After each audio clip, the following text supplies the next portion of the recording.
Hello guys, మీ ముందరికి మళ్ళీ ఇంకొక కొత్త వీడియో తీసుకొని వచ్చిన.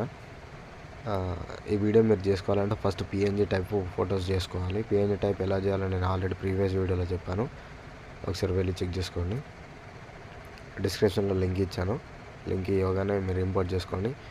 ఈ వీడియోలో కొంచెం డీటెయిల్గా చెప్తా అనుకుంటున్నాను, మరీ మొత్తం ఫుల్ కాదు, లైట్గా మీకు ఎట్లా ఎర్రర్స్ వస్తున్నాయి దాని గురించి చెప్తా అనుకుంటున్నా.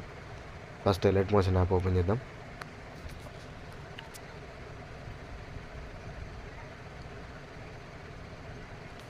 యాప్ ఓపెన్ చేసిన తర్వాత మీరు లింక్ క్లిక్ చేసిన తర్వాత ఇంపోర్ట్ చేసుకోమంటుంది. ఇంపోర్ట్ చేసుకోండి. ఇంపోర్ట్ చేసుకున్న తర్వాత మీకు టెక్స్ట్ ఎర్రర్స్ వస్తాయి. ఖచ్చితంగా టెక్స్ట్ ఎర్రర్స్ వస్తాయి. మీరు టెక్స్ట్ లేయర్ పైన క్లిక్ చేసి ఎడిట్ టెక్స్ట్ పైన క్లిక్ చేయండి. ఇక్కడ ఎడిట్ టెక్స్ట్ పైన క్లిక్ చేసిన తర్వాత ఇక్కడ ఫాంట్ ఆప్షన్ ఉంది కదా, ఫాంట్ పైన క్లిక్ చేసి వ్యూ ఆల్ ఫాంట్ ఉంది కదా, దానిపైన క్లిక్ చేసుకోండి. ఇక్కడ సైడ్కి లెఫ్ట్ సైడ్లో 3 బటన్స్ ఉన్నాయి కదా, దానిపైన క్లిక్ చేసి ఇంపోర్ట్ ఫాంట్స్ మీద క్లిక్ చేసుకోండి. మీకు డిస్క్రిప్షన్లో లింక్ ఇచ్చిన ఫాంట్ డౌన్లోడ్ చేసుకోండి. ఫస్ట్ ఆ ఫాంట్ ఇక్కడ కనబడుతుంది, ఆ ఫాంట్ని సెలెక్ట్ చేసి ఇంపోర్ట్ చేసుకోండి.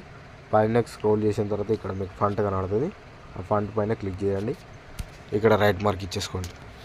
ఓకే, సేమ్ ఇట్లనే అన్ని ఫాంట్స్ అదే టెక్స్ట్ లేయర్స్ ఎర్రర్స్ వస్తాయి చేసుకోండి. ఇప్పుడు ఫోటో ఎలా చేయాలో చెప్తాను. ఫోటో లేయర్ పైన క్లిక్ చేయండి. ఫోటో లేయర్ పైన క్లిక్ చేసిన తర్వాత ఇక్కడ కలర్ అండ్ ఫిల్ ఆప్షన్ ఉంది కదా, దానిపైన క్లిక్ చేయండి. ఇక్కడ మీడియా బటన్ పైన క్లిక్ చేసి గ్యాలరీ ఓపెన్ అయిపోద్ది. మీ ఫోటో సెలెక్ట్ చేసేసుకోండి. అది ఫిల్ ఆప్షన్లో ఉంటుంది కాబట్టి మీకు ఇలా వస్తుంది, కట్ అయినట్టు ఉంటుంది కదా. ఇక్కడ ఫిట్ ఆప్షన్ ఉంది కదా, సైడ్కి ఫిట్ ఆప్షన్ పైన క్లిక్ చేయండి. Photo as it is set అయిపోతుంది. సేమ్ అంతే, ప్రతి ఒక్క లేయర్కి అట్లనే యాడ్ చేసుకోండి. ఒకవేళ ఫిల్ ఆప్షన్లో మీకు ఫోటో కట్ అయినట్టుంటే ఫిట్ ఆప్షన్లోకి రండి. ఓకేనా? వీడియో నచ్చితే లైక్ చేయండి, షేర్ చేయండి, సబ్స్క్రైబ్ చేసుకోండి. Thank you all.